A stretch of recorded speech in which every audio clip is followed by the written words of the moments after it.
আসসালামু আলাইকুম। Season long training for trainers group 1 batch 1 এর ট্রেনিংয়ে আজকে আপনাদেরকে আমি দেখাচ্ছি। আপনারা দেখতে পাচ্ছেন যে একটি পোকার চিড়িয়াখানা কেমন হয়। এখানে পোকা আছে, গান্ধী পোকা। আমরা এখানে একটি গান্ধী পোকা দেওয়া হয়েছে। আপনি দেখতে পাচ্ছেন যে এই যে গান্ধী পোকা আসলে ধানের এই রস চুষে খায়, মানে দুধ চুষে খায়। এই অবস্থাতেই আক্রমণ করে আমরা এরকম একটা ধানের ছড়া দিতে চেষ্টা করেছি। এটা আমরা দেখবো যে আসলে কীভাবে খায়। এটা পরবর্তীতে আমরা পর্যবেক্ষণে থাকবে। এটা হচ্ছে রেড পাম্পকিন বিটল। এটা একটা ছোটো রেড পাম্পকিন বিটল দেখতে পারতেছেন। এই যে ছোটো একটু, এটা আসলে দেখানো সম্ভব হচ্ছে না। এই এটা আমরা এটা লাউ একটা পাতা দিয়েছি, ওই পাতাতে এটা ক্ষতি করবে। আমরা এটা দেখব।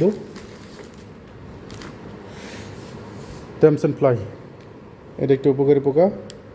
ড্যামসন ফ্লাইয়ের অবস্থা এই যে এটা ড্যামসন ফ্লাই দেখতে পারতেছেন। এটার সাথে একটা উপকারী পোকা দিছে। উপকারী পোকা এটাকে ক্ষতিকর পোকা এটা খেয়ে ফেলবে। এটা আমরা দেখবো এটা কীভাবে খায়, এটা আমরা পর্যবেক্ষণ করবো। আরেকটা দেখাচ্ছি, তুমি কি দেখাও। এটা গন্ডার পোকা আসলে নারিকেলের ডিগ মানে আগার মধ্যে আক্রমণ করে নারকেল গাছটা মেরে ফেলে। এটা খুঁচিয়ে বের করে নষ্ট করতে হয়। এটা কোনো কীটনাশক দ্বারা এটার প্রতিকার পাওয়া যায় না। আমরা এখন দেখবো আরেকটা, এটা হচ্ছে খাটো শুয়োর ঘাস ফড়িং। এটা আসলে আমরা একটা গুরুত্বপূর্ণ জিনিস দেখাতে চেষ্টা করবো আপনাকে।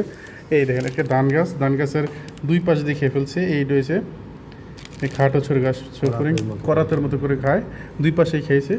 এটা আমরা নিজের চোখে দেখেছি যেটা কীভাবে খায়। আমাদের কাছে আরও এক্সপেরিমেন্ট আছে, আমরা একটু দেখি আর কী আছে। এই যে মাকড়সা বিভিন্ন ধরনের ক্ষতিকর পোকা এটা খেয়ে ফেলে। এটা আমরা মাকড়সা দিয়েছি। এই চিড়িয়াখানায় আমরা দেখবো যে মাকড়সা কীভাবে ক্ষতি করে। আরও আছে আমাদের কাছে কী আছে, বিটল জাতীয় পোকা।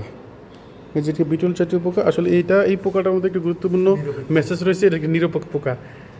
এই পোকা ক্ষতি করে না, কারো তেমন উপকার করে না। এটা নিরপেক্ষ, মানে অনেক জিনিস আছে এই আমাদের চারপাশে যেগুলো নিরপেক্ষ পোকা করে না। আর লেডিবার্ড বিটল, এটা আমরা জানি একটু উপকারী পোকা। লেডিবার্ড বিটল আমরা দেখতে পাচ্ছি যে লেডিবার্ড বিটল ভিতরে নড়াচড়া করছে। Ladybird beetle. আর এটা জাপ পোকা খায়, জাপ পোকা আক্রান্ত একটা পাতা দেওয়া হয়েছে। এটা কীভাবে খায় সেটাই আমরা দেখব। এই হচ্ছে আমাদের চিড়িয়াখানা। আরও কিছু পোকা আছে যেগুলো আসলে শনাক্ত করা এখন আমাদের মধ্যে কষ্টকর হচ্ছে। আমরা এটা চেষ্টা করব যে কীভাবে শনাক্ত করে স্যারদের সহযোগিতায়। এটা হচ্ছে আমাদের আইএসও গ্রুপ। এই যে আইএসও গ্রুপের সংগ্রহে এই পোকার চিড়িয়াখানা, এটা আমাদের তত্ত্বাবধানে আছে। আমরা 8 জন, আইএসও গ্রুপের 8 জন ব্যক্তি। এর মধ্যে এই যে 8 জন গ্রুপের নাম, তারা হচ্ছে 8 জন গ্রুপের সংগ্রহ যারা করছে। এই 8 জন গ্রুপের নাম এটা আছে। সবাই ভালো থাকবেন। আসসালামু আলাইকুম।